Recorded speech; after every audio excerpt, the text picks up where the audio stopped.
Welcome সকলকে। আমরা আজকে চলে এসেছি প্রফিট অ্যান্ড লসের থার্ড ক্লাস, যেটা হচ্ছে আমরা আগের দুটো ক্লাসে মোটামুটি 8টা অঙ্ক করেছি, যেখান থেকে আমরা প্রফিট অ্যান্ড লসের সম্পর্কে একটা সম্যক ধারণা লাভ করতে পেরেছি। এবার আমাদের নেক্সট এই ক্লাসের উদ্দেশ্য হচ্ছে যে আরও কতগুলো অঙ্ক আমরা সলভ করব এবং ধীরে ধীরে প্রফিট অ্যান্ড লসের কনসেপ্টটাকে পুরোপুরি ক্লিয়ার করে নেব। চলুন চলে আসি আমরা আমাদের 9 নম্বর অঙ্কতে। কি বলছে? আ person sells an article at a profit of 10%. If he had bought it for 10% less and sold it for rupees 3 more, he would have gained 25%. Find the cost price. বাংলায় বুঝি ব্যাপারটাকে। বলছে একজন ব্যক্তি, আমি যথারীতি যেটা বলি যে কোনো অঙ্ককে যদি আপনারা একটু কল্পনা করে নেন তাহলে আপনার অঙ্কটা বুঝতে খুব সুবিধা হবে। ধরে নিন কোনো একজন ব্যক্তি ও বিক্রি করছে কোনো একটা জিনিস এবং বিক্রি করে সে 10% প্রফিট করছে, ভালো কথা। এবার বলছি কি, যদি সেই ব্যক্তিটা যদি আরও 10% কম দামে জিনিসটা কিনতো আর 3 টাকা বেশি দামে বেচতো, তাহলে ও কি হতো 25% আরও প্রফিট গেইন করতো। মানে 25% ও আরও না, 25% ও গেইন করতো। 10% জায়গায় 25%। তাহলে find the cost price. Actually ও কত টাকা দিয়ে কিনেছে। আমি বলেছিলাম যে প্রফিট অ্যান্ড লসের অনেক রকম মেথডস আছে যেগুলোকে আমি সলভ করতে পারি। তার মধ্যে এই একটা মেথড আছে, সেটা হচ্ছে আমি বলেছিলাম যে আমার রিকোয়ার্ড ভ্যালুটাকে আমি 100 ধরতে পারি। তাহলে চলুন এই অঙ্কটা দেখি আমি 100 ধরে যদি করতে পারি। তাহলে ধরি লেট আমার সিপি, আমি শর্টে কস্ট প্রাইসকে সিপি লিখলাম, লেট সিপি ইকুয়ালস টু হচ্ছে 100 রুপিস। ওকে, তাহলে যখন লোকটা 10% প্রফিটে বিক্রি করে তাহলে সুতরাং তাহলে এসপি হবে কত? 100 মাল্টিপাল 110। ওকে, আমার এটা করার দরকার ছিল না, কারণ যেহেতু আমি 100 ধরেছি আমি সহজেই লিখতে পারি যে 100 টাকা যদি আমার সিপি হয়, যার কনসেপ্ট থাকবে সে এসপিটা 110 টাকাই লিখবে। আমি তো এটা এলাবোরেটলি দেখিয়ে দিলাম, দরকার ছিল না। বলছে এবার নেক্সট কি বলছে, যে যদি সে 10% লেসে কিনতো তাহলে আমি লিখি সিপি আফটার 10% লেস। যথারীতি খুব সোজা হিসাব, তাহলে দাঁড়াতে হচ্ছে 90 টাকা।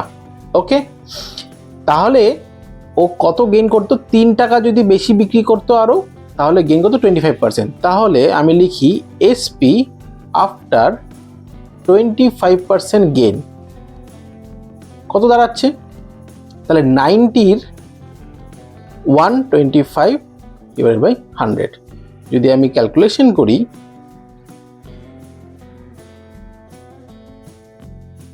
তাহলে আমার দাঁড়াচ্ছে 112.5। ওকে, তাহলে আমার প্রথমে এসপি ছিল হচ্ছে 110, যেটা অ্যাকচুয়াল, আর পরবর্তীকালে আমি 10% লেসে যদি কিনতাম তাহলে আমার এসপি দাঁড়ালো হচ্ছে 112.5। সুতরাং তাহলে ডিফারেন্স বিটুইন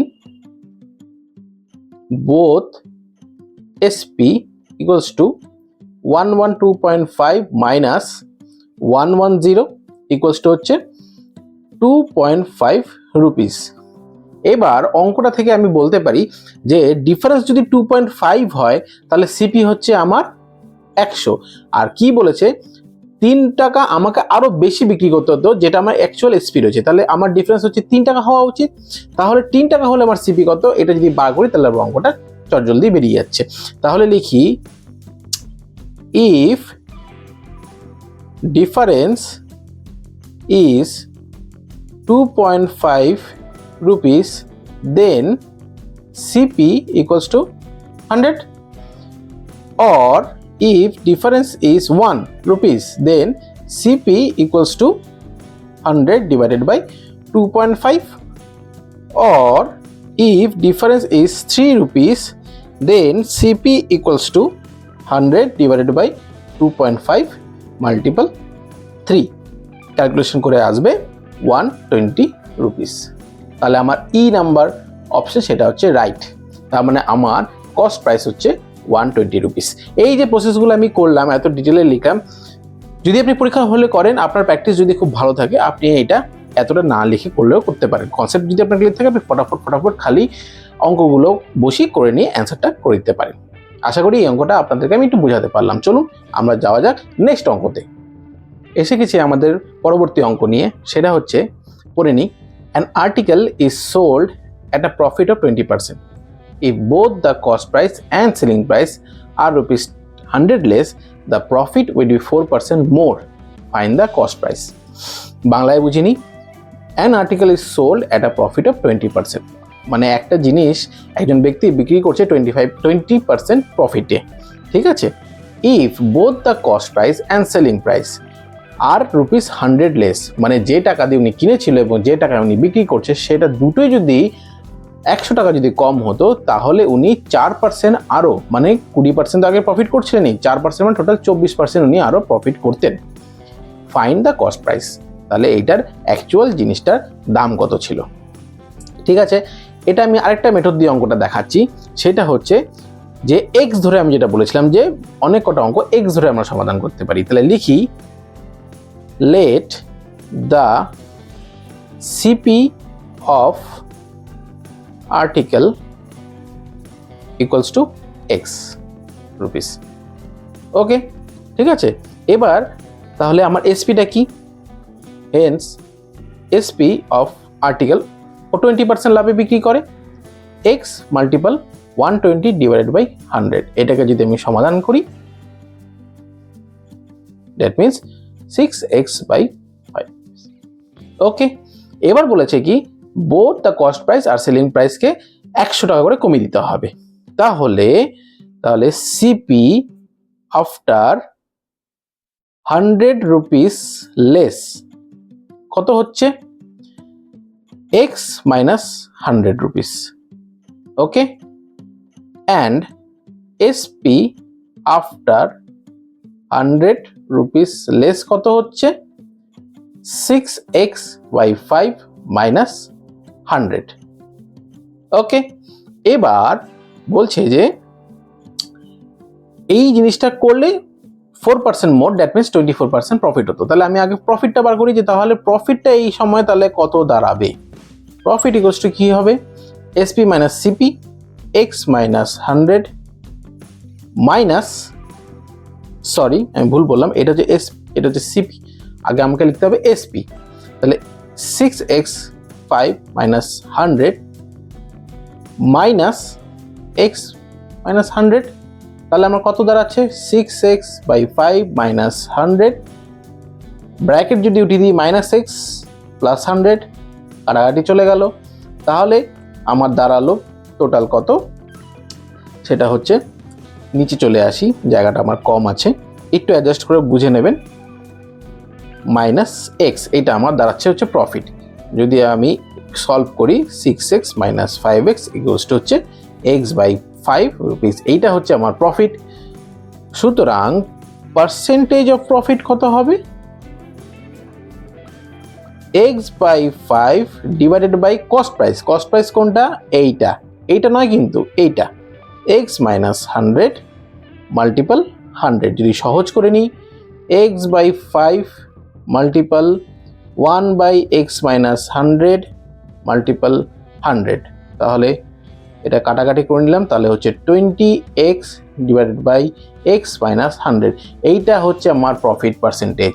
তাহলে অঙ্ক অনুসারে কি হচ্ছে 20x divided by x minus 100 equals to কত, 20 প্লাস 4 24%। ক্লিয়ার হলো। এখানে পার্সেন্ট আমি লিখবো না যেহেতু আমি সমীকরণের মধ্যে আছি। এখান থেকে এক্স এর মানটা বার করলেই আমি কস্ট প্রাইস পেয়ে যাব। তাহলে যদি আমি ক্যালকুলেশন করি তাহলে আমার এখানে দাঁড়াচ্ছে 20x equals to 24x minus 2400। Calculation complete করলে ইকুয়ালস টু আসছে এক্স ইকুয়ালস টু 600। তাহলে আমার সঠিক উত্তর হচ্ছে 600 টাকা। বোঝা গেল। এইটা আরেকটা পদ্ধতি দিয়ে শেখালাম এক্স দিয়ে অঙ্ক করা। অনেক ক্ষেত্রে যে সমস্ত অঙ্কগুলো খুব সহজে মাথায় আসে না, আমরা এই এক্স ধরে অঙ্কগুলোকে সেভাবে সাজিয়ে নিয়ে খুব সহজেই করতে পারি। আশা করি বোঝাতে পারলাম। চলুন চলে যাই নেক্সট অঙ্কের দিকে। 11 নম্বর অঙ্কে আমরা চলে এসেছি। চলুন দেখে নিই এটা কিরকম অঙ্ক আছে, কি প্রশ্ন আমাদের কাছ থেকে উত্তর জানতে চেয়েছে। The cost price of 10 article is equal to the selling price of 9 articles, find the profit percentage. মানে কি বলছে, বলছে 10টা আর্টিকেল, যে কোনো জিনিস হতে পারে, সেটা যে টাকা দিয়ে কিনেছিল, ঠিক আছে, সেই টাকা দিয়ে ও 9টা আর্টিকেল বিক্রি করছে, তার মানে কি ও লাভ করছে। তাহলে এই অঙ্কটাকে আমরা কিভাবে করতে পারি, আমরা কিন্তু আগের ভিডিওগুলোতে আলোচনা করেছি যে এটাকে আমরা রিরাইটিং দ্য স্টেটমেন্ট করে অঙ্কটা সহজেই বার করে নিতে পারি। কেমন করে বার করে নিতে পারি, ধরুন আমি ধরে নিলাম যে let CP of 10 articles equals to হচ্ছে এক্স। তাহলে রিরাইটিং দ্য স্টেটমেন্ট কিভাবে করব, লিখলাম এখানে পারচেজ কি আছে 10 আর্টিকেলস ফর রুপিস এক্স, আর সেল কি আছে 9 articles for rupees x. Okay, আমাদের কি চেয়েছে, ফাইন্ড দ্য প্রফিট পার্সেন্টেজ। তাহলে এখান থেকে আমরা প্রফিট পার্সেন্টেজটা কি করে বার করতে পারি, আমরা আগের ভিডিওতে আলোচনা করেছিলাম, আমরা সরাসরিভাবে এইভাবেই বার করতে পারি। সেটা হচ্ছে লিখলাম প্রফিট পার্সেন্টেজ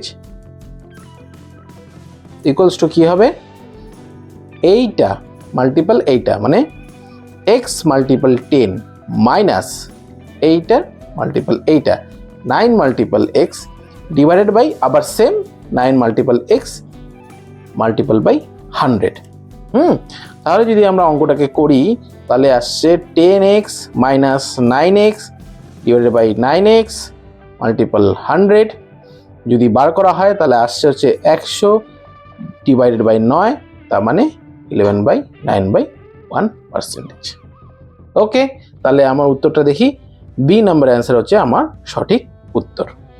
ওকে, পরবর্তী প্রশ্নে আমরা চলে এসেছি, চলুন 12 নম্বর অঙ্কটা দেখে নিই। এইটা না একটা আলাদা রকমের একটা টাইপের অঙ্ক, সেটা হচ্ছে dealing in 2 or more parts. জিনিসটা কি, ধরুন অঙ্কটা পড়লেই আমি বোঝাতে পারবো কি আছে। If goods be purchased for rupees 450 and 1/3 be sold at a loss of 10%, at what gain percent should the remainder be sold as to gain 20% on the whole transaction? তাহলে প্রশ্নটা পড়ে বাংলায় বুঝি, বলছে একটা জিনিস আছে যেটার দাম হচ্ছে 450 টাকা, ঠিক আছে, এবার সেই জিনিসটার 1/3 বিক্রি করা হলো 10% লসে, এবার বলছে বাকি যে রয়ে গেল সেই পরিমাণটা কত পার্সেন্ট লাভে বিক্রি করলে আমার টোটাল 20% আমি হোল ট্রানজ্যাকশনে লাভ করতে পারবো। তার মানে বুঝতেই পারছেন যে একটা জিনিসকে দুটো পার্টে ভাগ করে দেওয়া হচ্ছে, একটা পার্ট লসে যাচ্ছে আর একটা পার্ট লাভে যাচ্ছে, এই কারণে এটা বলা হয় dealing in 2 or more parts. চলুন অঙ্কটা দেখি। প্রথমত আমাকে চেয়েছে ব্যাকগ্রাউন্ডে কিছু কিছু মিউজিক বা আওয়াজ আসতে পারে, একটু অ্যাভয়েড করবেন, ঠিক আছে। বলছে আমাকে অন হোল ট্রানজেকশন 20% প্রফিট করতে হবে, তাহলে টোটাল প্রফিট শুড বি, আমরা আগে বার করে নিই, টোটাল প্রফিট শুড বি কি হবে, আমার হাতের লেখাটা একটু খারাপ, ঠিক আছে, সেটা হচ্ছে 20% অন হোল ট্রানজেকশন, তাহলে 20% অফ হোয়াট 450 রুপিস, কারণ কি জিনিসটার দামই হচ্ছে 450 রুপিস, মাল্টিপল 20 বাই 100, তাহলে কত আসছে 90 রুপিস। তার মানে on total okay 90 rupees anyhow লাভ করতে হবে, ঠিক আছে। তাহলে চলুন এবার বলছে যে 10% লস করেছে 1/3 জিনিসের, তাহলে আগে প্রথমে বার করে নিই CP of 1/3 of the article কত আছে 450 ডিভাইডেড বাই 1/3 কত হয় 150 রুপিস। ওকে, তাহলে loss in 1/3 of the article কত হলো 150 মাল্টিপল কত পার্সেন্ট লস করেছে 10% লস করেছে, তাহলে কত হচ্ছে আমার 15 টাকা লস করেছে। তাহলে এইটা যদি আমার 15 টাকা লস করে আর আমাকে যদি ওভারঅল 90 রুপিস আমাকে লাভ করতে হয়, তাহলে এই লসের 15 টাকাটা তো আমাকে মেকআপ করতে হবে। তাহলে অ্যাকচুয়াল প্রফিটটা কি হবে? অ্যাকচুয়াল প্রফিট শুড বি, এই 15 টাকা লসটাকে মেটাতে হবে আমাকে, তাহলে 90 প্লাস 15, তাহলে কত দাঁড়াচ্ছে? 105 রুপিস। এবার এই 105 টাকা যে প্রফিট হবে সেটা কতর উপরে হবে? 150 টাকার জিনিস তো বিক্রি করে ফেলেছে, তাহলে বাকিটার উপরে।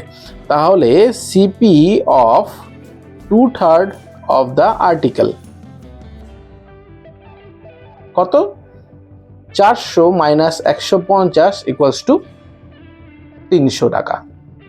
তাহলে এই 300 টাকাতেই 105 টাকা আমাকে লাভ করতে হবে। তো সুতরাং profit percentage to gain 20% on whole transaction would be, কি হবে? 105 divided by 300 multiple 100 equals to 3 দিয়ে করে দিলাম, তাহলে আপনার চলে আসছে 35%। মানে 35%, বাকি যে 2/3 আর্টিকেল বাকি ছিল সেটাকে 35% লাভে বিক্রি করতে হবে, তাহলেই অন এন অ্যাভারেজ টোটাল ট্রানজেকশনে 20% লাভ হবে। দেখি আমার অপশনে আছে কিনা। Yes, 35% answer. তা আপাতত আজকের ভিডিও আমি এখানেই শেষ করছি। আশা করি আমি যতটা পারছি আপনাদেরকে বোঝানোর চেষ্টা করছি। আপনারা যত প্র্যাকটিস করবেন তত আপনাদের অঙ্ক আরও ভালোভাবে মাথায় ঢুকবে, এবং আমি সবসময় বলি কনসেপ্টটা যদি আপনার ক্লিয়ার থাকে কোনো অঙ্ক করতেই আপনার কোনোদিনও অসুবিধা হবে না।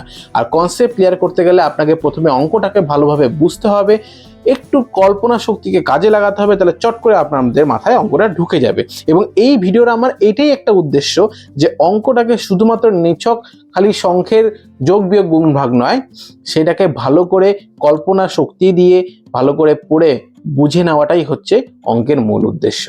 আজকের জন্য আপাতত এইটুকুই, আবার নেক্সট ভিডিওতে দেখা হবে। Thank you.